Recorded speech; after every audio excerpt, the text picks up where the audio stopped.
Assalamualaikum warahmatullahi wabarakatuh. Kaifa halukum jami'an? Alhamdulillah, nahnu bikhair.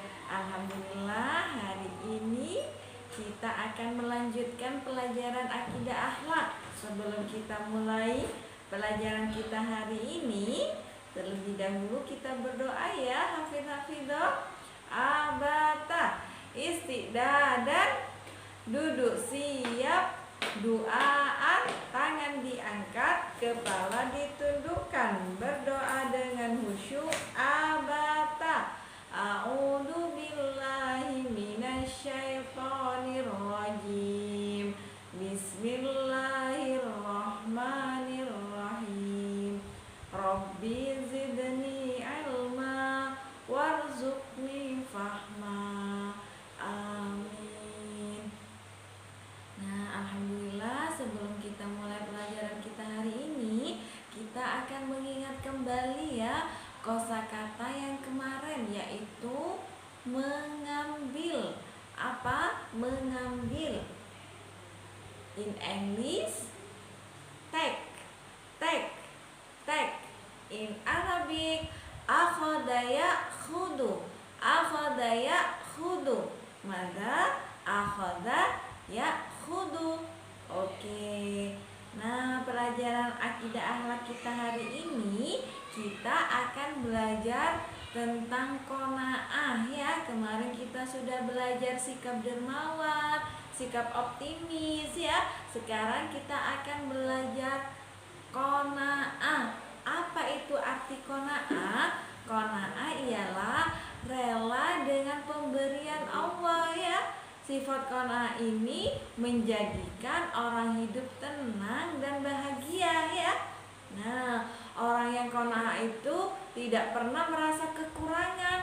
Apa yang sudah Allah berikan kepada kita, orang yang bersifat qanaah, dia akan menerima dengan senang hati, menjadi orang yang pandai bersyukur ya, selalu tidak merasa kekurangan. Tetapi kalau orang yang bersifat sebaliknya, yaitu tamak, walaupun seberapapun harta yang banyak yang sudah Allah berikan, tetap masih merasa kurang ya. Berbeda dengan orang yang qanaah. Orang yang qanaah harta sedikit, dia menerima dengan lapang dada. Harta yang banyak dia juga gunakan dengan cara bersyukur ya. Nah, di sini seperti yang disabdakan oleh Rasulullah ya, dikisahkan katanya, seandainya anak Adam, manusia itu mempunyai harta satu gunung hartanya itu, bahkan gunungnya itu bisa berupa emas dan sebagainya, sungguh ia akan suka memiliki yang semisalnya lagi. Tidaklah ia merasa puas dengan apa yang dimilikinya, sehingga matanya tertutup tanah ataupun mati. Jadi anak Adam, manusia itu kalau dikasih harta sebanyak gunung, dia pengen punya lagi harta sebanyak segunung. Dikasih lagi 2 gunung hartanya, masih lagi pengen yang 3 gunung hartanya. Begitu manusia yang memiliki sifat tamak, dia tidak merasa harta yang dimilikinya, selalu merasa kurang ya. Berbeda dengan orang yang qanaah, dia selalu rela dengan pemberian Allah ya. Maka kita seorang muslim harus menjadi orang yang qanaah ya, menerima apa yang sudah Allah berikan kepada kita. Nah, banyak di antara manusia yang mempunyai harta berlimpah, namun ia selalu merasa kurang ya. Benar apa yang katanya Rasulullah sampaikan dalam hadis itu ya. Kalau sudah dikasih kekayaan 1 gunung, masih pengen 1 gunung lagi. Dikasih 2 gunung, mau lagi 3 gunung kekayaannya manusia ya. Sama halnya ceritanya Qarun ya, masih ingat kan? Qarun itu merasa kurang dengan hartanya, tamak ya. Nah, selanjutnya orang yang qanaah itu hatinya selalu Orang yang tidak qanaah itu hatinya selalu menuntut untuk memiliki harta yang lebih banyak daripadanya. Yang namanya adalah tamak ya. Kebalikannya dari qanaah. Banyak orang yang sedikit hartanya tapi rela menerimanya.